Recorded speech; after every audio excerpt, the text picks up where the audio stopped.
Well, hello everybody. Hello, Bobby. How you doing? I'm doing great. How you doing, Ed? Good. It is It's Thursday Thursday, today. yes. Dang, We're where'd that creeping week up on go? Christmas, man. Yeah, my son came in last night. It was nice to see him. Awesome. And then this next week, he gets married on Wednesday, Sweet. the 28th. Yep. Awesome. I am the Reverend or minister, whatever you want to call me. Registered minister, huh?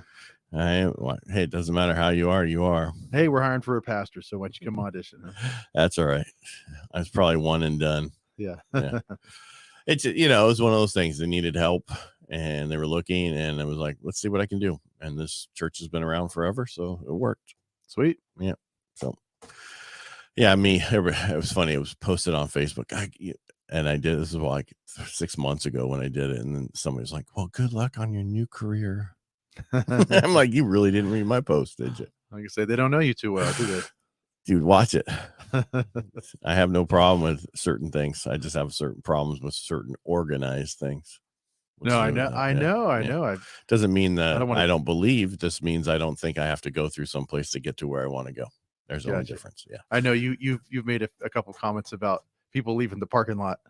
Well, it's true. And every time it happens, you go, damn, Ed was right. I think about that when I leave the parking lot of our church because it's right on Claus. And it's really a nightmare to get out on the street. Well, that's how it is on the one that's off of Tully.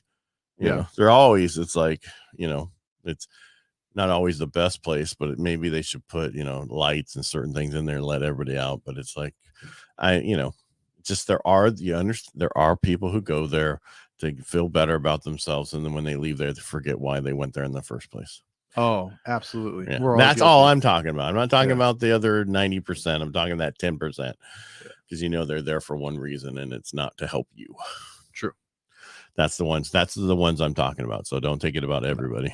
Yeah. I'm joking with you, man. I know. I'm just protecting myself. I'm just kidding. All right. So see, any of the major things happened this week. We had some indexes come out, pretty much the way we thought they were going to be. I think on Tuesday, you kind of were going to ask me some questions about VA loans. So I don't want to forget about talking about that. We talked about credit on Tuesday, about how the easiest way to get your things fixed. And that was added on your parents' credit cards as authorized user, or somebody else, grandma, grandpa, don't care. Just as long as they use the card, and you must use your credit to have credit. And then add the rent on. And I said also, if you think that one place is saying we only do this, don't go with them. Go somewhere else, because that's how, if they're lying about that, what else are they going to lie about? And I mean that with all due respect.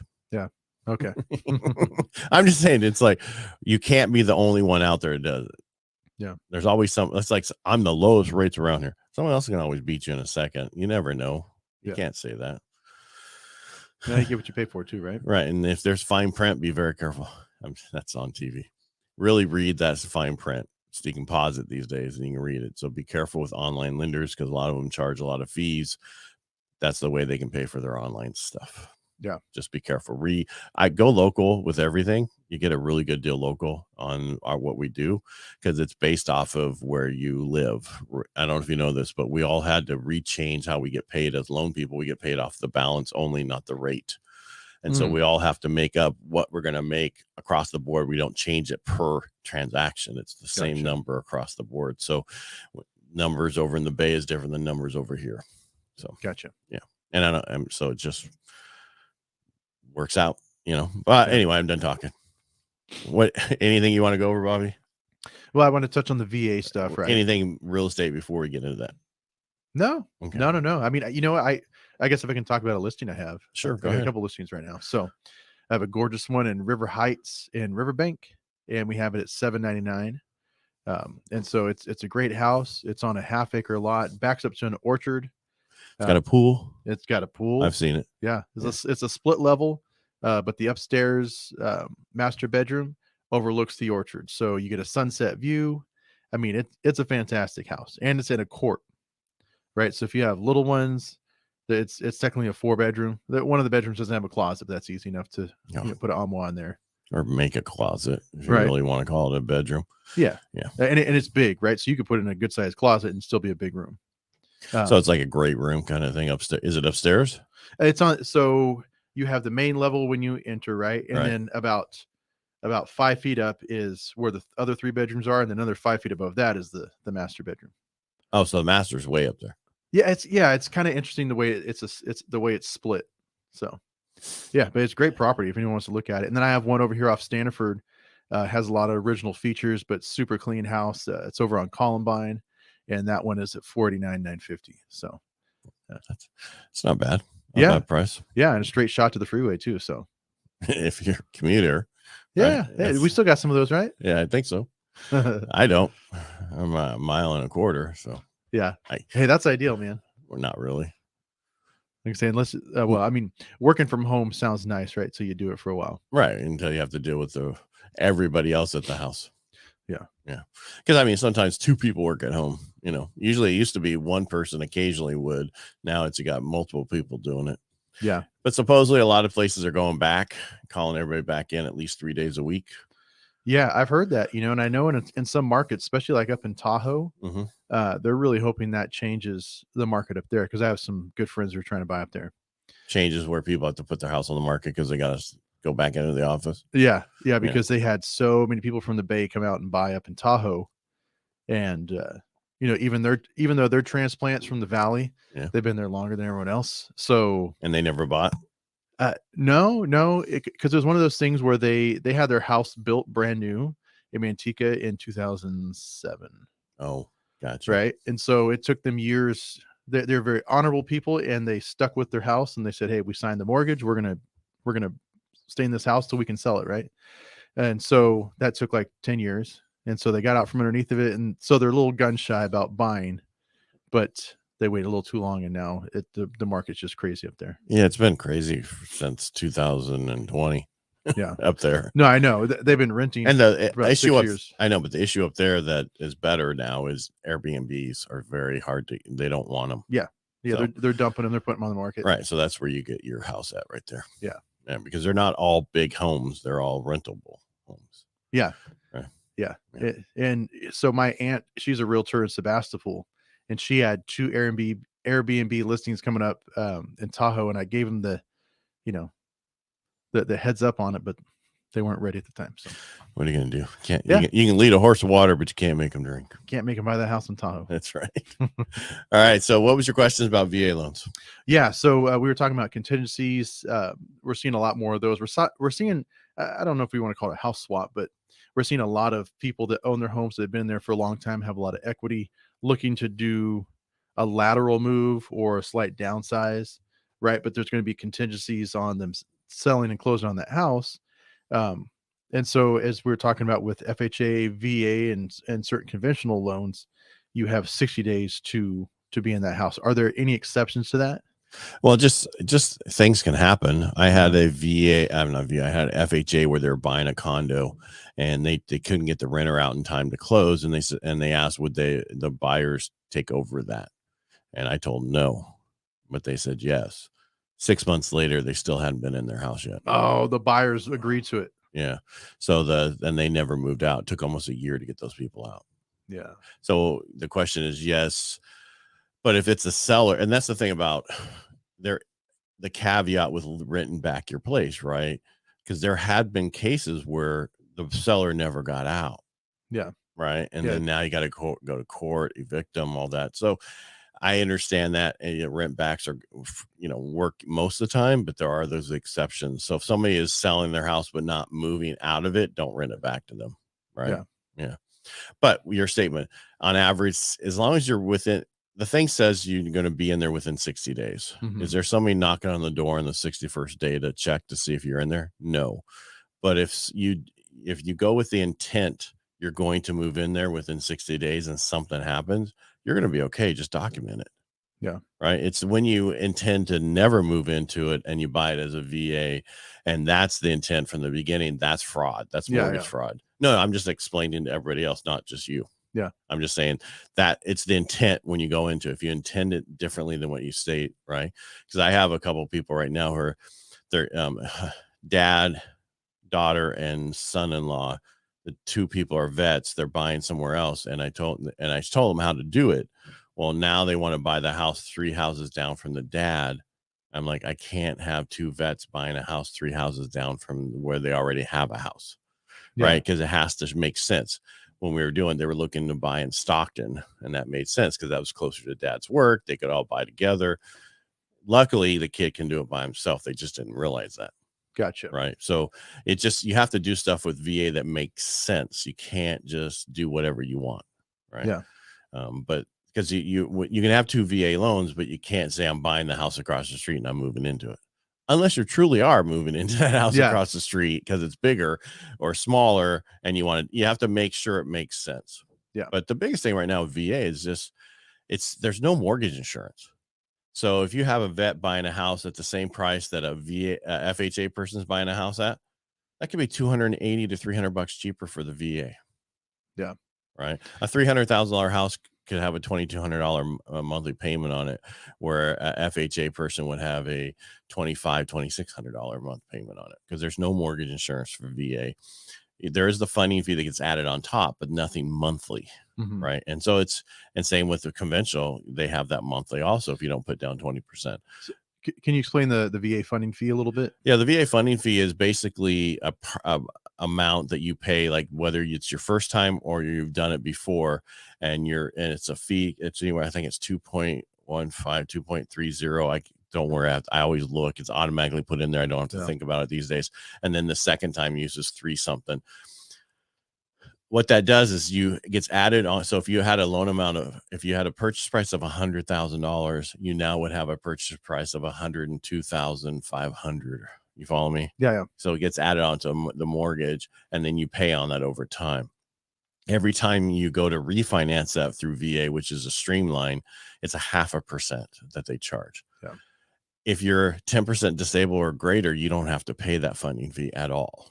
Now, that funding fee is something that will always be rolled into the mortgage? Yes, unless you have a disability of 10% or greater. Okay. Yeah. Because a lot of times so the way that a lot of people, maybe they're not being sold it this way, but this is the way they're hearing it, is they hear 0 down, and then they get mad when they find out that they're going to have closing costs, right? They're like, wait, I thought those are 2 different things. No, I know, but down payment and closing costs are 2 different things. But that's what I'm saying. Like people with VA loans, if this is their first time buying a house and they want to use it. And I know because I was there, 15 years ago when I bought my first house, I was like, wait, I don't have $6,000. And it was a mess, and because the way the lender I used said, hey, it's 0 down. Right. And when I say it's okay, there's no down payment. You're right. 0 down, but you're going to have closing costs. Yeah. What's closing costs? Closing costs are escrow title fees. And depending on the lender you go through, you could have other things like underwriting fees, processing fees, credit. The appraisal is always there unless the lender pays for it for you. And it depends on the situation. Yeah. So you have those, and that's on average. Escrow title fees, depending on the size of the home, going to be 35. Could be $2,800 to $3,500. That's what you negotiate to buy the house from the seller. What your half is. Years ago, vets couldn't pay for any of the escrow fee and certain things. Those were called non-allowables. That's not the case these days. All right. So what they would do back then is charge 1%, and then we would cover all those non-allowables for them. Okay. Gotcha. Or the seller would. Now, so besides closing costs, you have things called prepaids, which is your insurance, right? You have to pay for a year of insurance up front, and then your property taxes, right? And property taxes, you pay and we won't get into the time of the year right now, what you pay the seller back. We'll just talk about what you have to worry about for your impound account. On average, depending on the time of the year, each month is different, but it's going to be anywhere between 3 to could be up to 8 months of taxes put into your impound account. So there's impound account and closing costs. Yeah. So they call it closing costs and prepaid items. Those are 2 separate things, along with your down payment is a third thing. So there's 3 things you need to pay for when you buy a house. On a USDA and VA, you don't have the down payment. You still have closing costs. Yeah. And you still have prepaids to set up your insurance and your escrow account. Now, a question I've never asked. USDA, also no PMI? No, they have mortgage insurance. They do. Monthly. That one's 0.35, if I remember right, 0.31. I think it is. So okay. It's just like a high FICO score, conventional 3 and 5% down. It's pretty low, right? Okay. And then they also have an upfront that's get added on 1% to the loan amount. So if you had a loan amount of $200,000, they would add $2,000 on top of that for that upfront one. Are you following me there? Yeah. So FHA, VA, and USDA all have a on the upfront mortgage insurance that's added on. VA is called a funding fee. The other two are just called mortgage insurance, and FHA is 1.75. So that'd be $1,750 for every $100,000 that you're adding that gets added onto the upfront amount. Okay. Plus FHA and USDA have a monthly amount. FHA is 0.85% of that on the monthly. That's a calculation we put in 0.85. USDA is 0.31. So it's, if you can do a USDA where you're buying, you're better off versus an FHA. Perfect. So I hope I explained that. But for veterans, there's no better loan than a VA loan. Now a lot of people go, what about CalVet? CalVet had its time. That's not now. Yeah. That we don't need CalVet. For me, this is my opinion, was when VA didn't meet the minimum price point back in like 2005, when VA was only 180 or 200 and every house was 275, 300, and you couldn't buy a house VA in our area. Then people went CalVet because you could. But the problem with CalVet, which people don't realize, it's a land contract, which means in a year from now, if you have to move and you want to rent out your house, you got to go ask permission. You technically don't own the house. Yeah. So is that something that's still going on with CalVet? Like even after say like 5-6 years, something like that? Yeah, it's forever. It's a land, but I'm just saying there's no reason to go that route. They're not going to give you any benefit better than the regular new VA loan we have now. That's the Blue Water Act thing that came out. That is the best loan you can get as a vet, period. Plain and simple. Yeah. And now in our area, vets can pay for pests.